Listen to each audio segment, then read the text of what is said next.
সৰকাৰে বিভিন্ন সময়ে জনতাৰ কল্যাণেৰ হকে বহু আঁচনি ৰূপায়ণ কৰে। এনে এক আঁচনি স্বনিৰ্ভৰ নাৰী আত্মনিৰ্ভৰ অসম আঁচনি। স্বনিৰ্ভৰ নাৰী আঁচনি হৈছে অসমৰ হস্ততাঁত আৰু বস্ত্ৰ সঞ্চালকালয়ৰ দ্বাৰা ৰূপায়িত এক আঁচনি।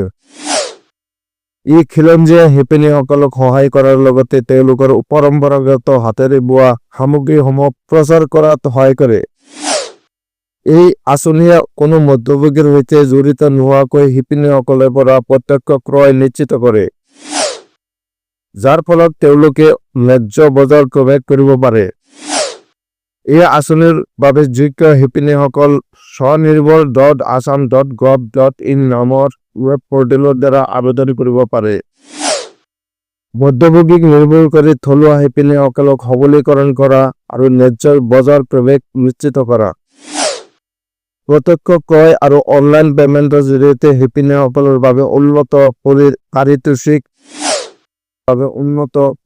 পাৰিতোষিক হস্ততাঁত প্ৰশিক্ষণ কেন্দ্ৰ আৰু প্ৰতিষ্ঠানৰ জৰিয়তে দক্ষতা উন্নতিকৰণ আৰু প্ৰশিক্ষণৰ সুযোগ, আৰ্থিক গুণগত মান আৰু উৎপাদনশীলতা বৃদ্ধিৰ বাবে আধুনিক প্ৰযুক্তিৰ সংগতি, হাতেৰে বোৱা বস্তুৰ শ্বৰুম আৰু মাৰ্কেটিঙৰ জৰিয়তে বিক্ৰীৰ সুযোগ বৃদ্ধি, অসমৰ পৰম্পৰাগত ঐতিহ্য সংৰক্ষণ আৰু প্ৰচাৰ।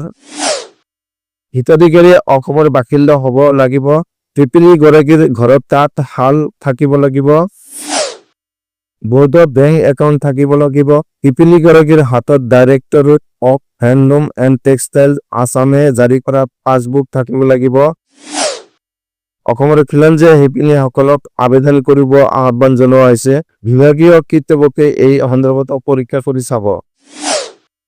শিপিনীসকলে স্বনিৰ্ভৰ নাৰী পৰ্টেলত গৈ পঞ্জীয়ন কৰিব পাৰিব। পঞ্জীয়ন প্ৰক্ৰিয়াত দিয়া তথ্য আৰু প্ৰয়োজনীয় নথি আপলোড কৰি বিভাগীয় বিষয়াৰ ভৌতিক ক্ষেত্ৰ পৰীক্ষণৰ অধীনত পঞ্জীয়ন কৰিব লাগিব।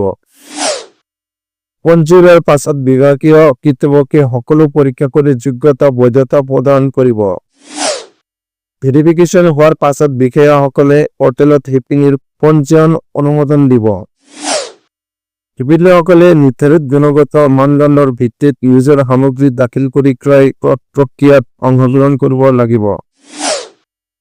অসমৰ হস্ততাঁত আৰু বস্ত্ৰ সঞ্চালকালয় RTFETA-GMC লিমিটেড আৰু অন্যান্য সংশ্লিষ্ট প্ৰতিনিধিৰে গঠিত ক্ৰয় সমিতিখনে সামগ্ৰীসমূহ পৰীক্ষা কৰি মূল্য নিৰ্ধাৰণ কৰিব। সফল ক্ৰয়ৰ পাছত শিপিনীসকলে অনলাইন ধন লাভ কৰিব। অসমৰ নাগৰিক হোৱাৰ প্ৰমাণ, তাঁতশাল থকাৰ প্ৰমাণ, বেংকৰ তথ্য। উল্লেখ্য যে 2022-23 বৰ্ষত আৰম্ভ হোৱা এই আঁচনিৰ অধীনত প্ৰথম অৱস্থাত 5,54,892 গৰাকী শিপিনীৰ নাম পঞ্জীয়ন কৰা হৈছিল। পঞ্জীয়নভুক্ত শিপিনীসকলৰ পৰা 31 বিধ পৰম্পৰাগত মান্য বস্তু ক্ৰয় কৰি বিক্ৰীৰ ব্যৱস্থা কৰা হৈছিল। ইয়াৰ অধীনত 19 কোটিৰো অধিক টকাৰ বস্ত্ৰ ক্ৰয় কৰি বিক্ৰীৰ ব্যৱস্থা কৰিছিল বিভাগে।